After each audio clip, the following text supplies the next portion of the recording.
কি ব্যাপার ভাবি, আপনি আমাকে ডেকে এনে দরজা বন্ধ করে দিলেন কেন? ভাবি বলল, ভয় পাচ্ছ কেন?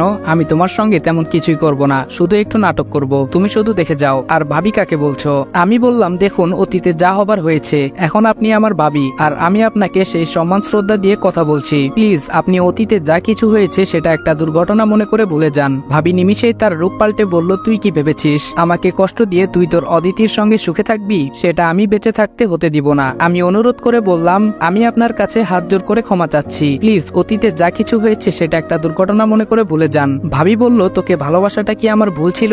ভালোবাসার দিকটা তো তুই আগে আমাকে দেখিয়েছিস। যখন আমি তোকে পাগলের মতো ভালোবাসতে শুরু করলাম ঠিক তখনই আমাকে ছেড়ে দিয়েছিস। তুই যখন আমার সঙ্গে ব্রেকআপ করেছিস তখন তোর পা পর্যন্ত জড়িয়ে ধরে কান্না করে বলেছিলাম, আমাদের রিলেশনটা এভাবে ভেঙে দিও না প্লিজ, প্রয়োজনে তুমি যা বলবা আমি তাই করব, তবুও আমাকে ছেড়ে যেও না, আমি তোমাকে ছাড়া সত্যি মরে যাব, প্লিজ আমার কথাটা শোনো। সেদিন এভাবেই কান্না করে তোকে কথাগুলো বলেছিলাম, কিন্তু আমার কান্নার আর্তনা তুই ন্যাকামি ভেবে উড়িয়ে দিয়েছিস। আমার কান্না করার কোনো মূল্য তোর কাছে ছিল না। ব্রেকআপের পর আমার কাছে কেন জানি মনে হয়েছে তোকে ছাড়া আমি অচল। তোর কথা ভেবে খুব কষ্ট হতো, এর মধ্যে নিজেকে কয়েকবার শেষ করতেও গিয়েছিলাম, কিন্তু পরিবারের কথা ভেবে সাহসে আর কুলাইনি, আমি নিশ্চুপ। ভাবি বলল, তখন থেকেই মনের মধ্যে তোর প্রতি রাগ জিত কাজ করত।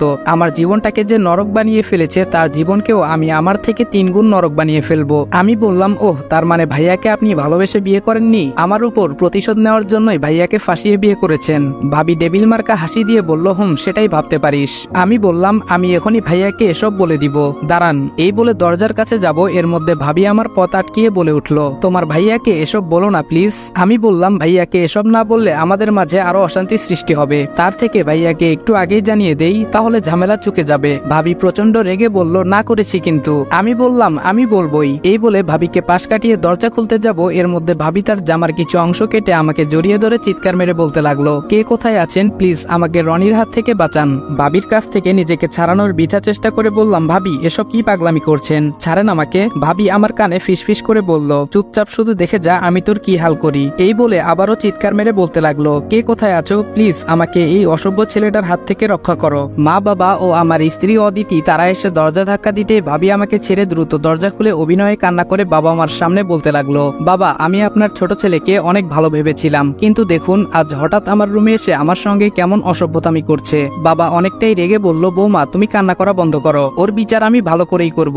আমি বললাম, বাবা ভাবি যা বলছে সব। এইটুকু বলতেই আচমকা বাবা আমার গালে সজোরে কয়েকটা থাপ্পড় মেরে বলতে লাগলো, চুপ কর বেয়াদব, আমি তোকে এই শিক্ষা দিয়েছি। এই বলে আরো কয়েকটা থাপ্পড় মেরে বাবার আগে হনহন করে রুম ত্যাগ করলো। এইদিকে আমি যেন বাকরুদ্ধ হয়ে তাদের দিকে এক দৃষ্টিতে তাকিয়ে আছি, কি থেকে কি হয়ে গেল কিছুই বুঝতে পারছি না। তারপর মা এসে বলতে লাগলো, ছি, আমার পেটের সন্তান হয়ে এই জঘন্য কাজটা কিভাবে করলি। আমি বললাম, মা তুমি বিশ্বাস করো। এই কথা বলতেই মাও আমাকে থাপ্পড় মেরে বলতে লাগলো, চুপ, আর একটা কথাও তুই বলবি না, আজ থেকে তুই আমার সন্তান না, আমি তোর মা না, আর কোনোদিন তোর এই মুখে আমার মা ডাক শুনতে চাই না। মা এই বলে রুম ত্যাগ করলো। বাকি থাকলো অদিতি, সে এসে কোনো কথা না বলেই সজোরে থাপ্পড় মেরে বলল, ছি, এই তোর আসল রূপ, তোর যখন এতই চাহিদা তখন আমাকে বললেই হতো, তোর সব চাহিদা আমি নিবারণ করতাম। বড় ভাবি সে তো অভিভাবক, তার সঙ্গেই তুই, ছি। আমি অসহায় সুরে বললাম, অদিতি তুমিও আমাকে ভুল বুঝলে। অদিতি বলল, চুপ, ওই নোংরা মুখে আমার নাম আর উচ্চারণ করবি না, খুব শীঘ্রই এই সম্পর্কের ইতি টানবো, তোর মতো চরিত্রহীন স্বামীর সঙ্গে আমার পক্ষে থাকা সম্ভব না,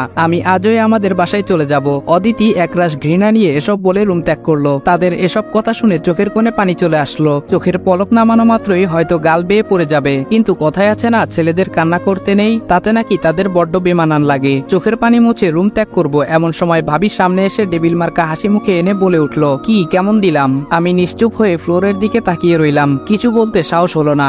ভাবি বলল, সবে তো তোর আর অদিতির মাঝে ফাটল ধরিয়ে দিলাম, তোর এই আনন্দময় জীবনটাকে নরকে পরিণত করেই আমি ছাড়বো। আমি অসহায় দৃষ্টিতে তাকিয়ে বললাম, আপনি নাকি আমাকে অনেক ভালোবাসতেন, এই তার নমুনা, আর নরকের কথা বলছেন, সে তো অলরেডি করেই ফেলেছেন। অদিতি বলল, হ্যাঁ আগে তোকে অনেক ভালোবাসতাম, এখন তার থেকে দ্বিগুণ ঘৃণা করি। এ বাড়িতে বউ হয়ে আসার আমার একটাই লক্ষ্য ছিল, কিভাবে তোর জীবনটাকে নরকে রূপান্তরিত করব।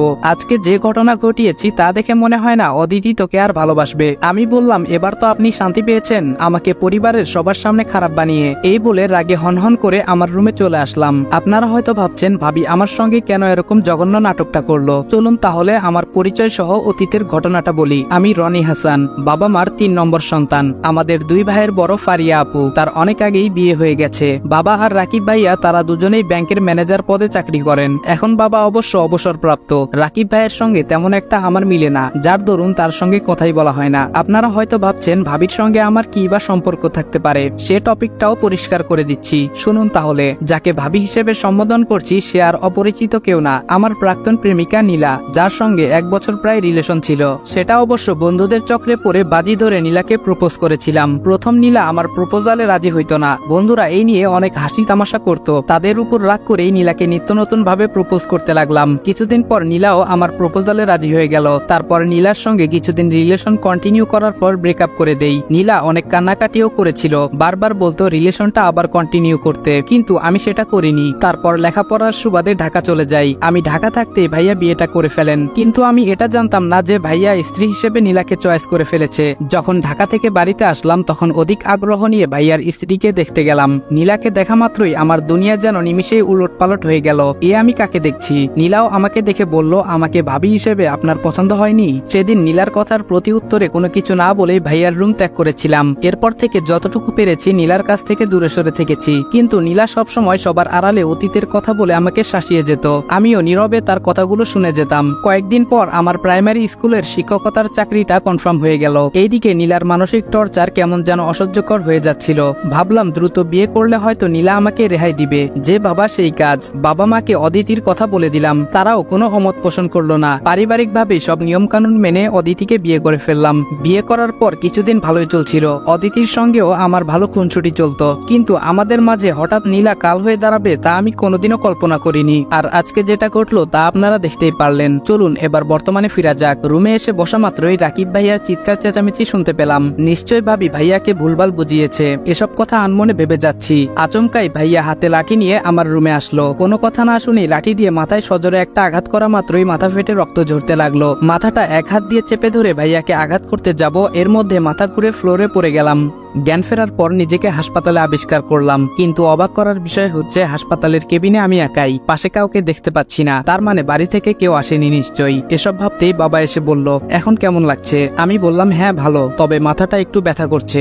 বাবা বলল ডক্টরের কাছ থেকে মেডিসিন গুলো নিয়ে বাড়িতে এসে পড়িস। আমি চললাম। আমি বললাম আচ্ছা ঠিক আছে। বাবা বাড়িতে চলে গেল। তার কিছুক্ষণ পর ডক্টরের কাছ থেকে মাথা ব্যথার মেডিসিন গুলো নিয়ে আমিও বাড়িতে চলে আসলাম। দরজায় এসে দাঁড়াতেই অদিতি আমাকে দেখে মুখ ফিরিয়ে নিয়ে রুমে চলে গেল। এই দৃশ্যটা দেখে কেন জানি কষ্ট হতে লাগলো। কদিন আগের কথা, ফল কাটা চাকু দিয়ে অদিতির সঙ্গে দুষ্টামি করতে গিয়ে আমার হাতে একটু লেগে কেটে গিয়েছিল। এতেই অদিতি ছোট বাচ্চাদের মতো কান্না করে। তার এরকম ভালোবাসা দেখে বুকের সঙ্গে খুব শক্ত করে জড়িয়ে ধরে বলেছিলাম, এই পাগলি, এই সামান্য রক্ত দেখে কেউ কান্না করে? অদিতি বলল, আর কখনো হাতে চাকু নিয়ে এরকম দুষ্টামি করবে না। এখন তো খাবারটাও নিজ হাতে খেতে পারবে না। আমি বললাম, আমার নিজ হাতে খেতে না পারলে কি হবে? আমার বউ তো আমাকে খাইয়ে দিতে পারবে। যদি সে আমাকে খাইয়ে দিতে না চায় তাহলে আর কি করার? কদিন না হয় না খেয়ে থাকবো। দুষ্টামি করে বলতেই অদিতি রেগে বলল, বেশি বকছো কেন? আমি তো তোমাকে খাইয়ে দিব, এতে না করার কি আছে? সেদিনকার অদিতি আর বর্তমানের অদিতির মাঝে দিনরাত তফাৎ। আজকে আমার এমন অবস্থা দেখে কেয়ার না করে রুমে চলে গেল। অদিতি নিমিষে আমাকে এতটা ঘৃণা করবে তা কখনো আমি কল্পনা করিনি। তারপর নিজের রুমে গিয়ে লক্ষ্য করলাম অদিতি তার কাপড় চোপড় সুটকেসে ভর্তি করছে। এ দেখে বললাম, তোমার এসব কাপড় চোপড় সুটকেসে ভর্তি করছো কেন? অদিতি রেগে বলল, কেন ভর্তি করছি বুঝতে পারছো না? আমি বললাম, অদিতি তুমি যেটা ভেবে আমাকে ঘৃণা করতে শুরু করেছো তেমন কিছুই আমি করিনি, এসব নীলা ভাবির সাজানো নাটক। অদিতি বলল, আমি এতটাও বোকা নই যে আপনি আমাকে যা বোঝাবেন তাই আমি বুঝবো। তাছাড়া কোনো মেয়ে তার সম্মান নিয়ে এরকম জঘন্য কাজ করবে না। আমি বললাম, অদিতি তুমি অন্তত আমাকে বিশ্বাস করো, ভাবি আমার সঙ্গে। কথাটা বলতেই অদিতি আমার কথা থামিয়ে বলল, চুপ, আর কোনো কথা আমি শুনতে চাই না। আপনার এই চেহারা দেখলেই এখন কেন জানি গা ঘিনঘিন করে। রাকিব ভাইয়া ভুল করেছে, শুধু একটা বাড়ি আপনার মাথায় মেরেছে। যদি মারতে মারতে আপনাকে মেরে ফেলতো তাহলেই ভালো হতো। আপনার মতো নিচু মন মানসিকতার অমানুষগুলোকে মেরে ফেলাই উচিত। আজ নিজের কানকে কেন জানি বিশ্বাস করতে পারছি না। অদিতি আমার মৃত্যু কামনা করছে, কথাটা ভাবতেই বুকের বাঁ পাশে দুমড়ে মুচড়ে যাচ্ছে। চোখের কোণের পানি মুছে বললাম, আজকে একটা দুর্ঘটনার জন্য আমার মৃত্যু কামনা করছো? এটাই কি তোমার ভালোবাসা? অদিতি নিশ্চুপ। অদিতিকে আলতোভাবে জড়িয়ে ধরে বললাম, অদিতি যাই হোক না কেন তুমি অন্তত আমাকে বিশ্বাস করো, আমি সত্যি ভাবির সঙ্গে কোনো অসভ্যতামি করিনি। উনি আমার নামে মিথ্যা অপবাদ দিয়েছে। অদিতিকে আলতো জড়িয়ে জড়িয়ে ধরাতে কিছুক্ষণ পর কি যেন ভেবে আমাকে ধাক্কা মেরে সরিয়ে দিয়ে বলল, অনুগ্রহ করে আপনার এই অপবিত্র হাতে আমাকে স্পর্শ করবেন না, আমার গা ঘিন ঘিন করে। অদিতির কথা শুনে ছলছল চোখে তার দিকে এক দৃষ্টিতে তাকিয়ে রইলাম। মুহূর্তের মধ্যে অদিতি এতটা পাল্টে গেছে, এইদিকে দাঁড়িয়ে থাকতে পারছি না, মাথার ব্যথাটা বেড়েই চলেছে। কোনো উপায় না পেয়ে সোফায় বসে পড়লাম। অদিতি সুটকেস নিয়ে তার মতো চলে যেতে লাগলো। আমি পেছন দিক থেকে বললাম, তুমি না আমার কাছে প্রতিজ্ঞা করেছিলে আমার সুসময় হোক কিংবা দুঃসময় কখনো আমাকে ছেড়ে চলে যাবে না।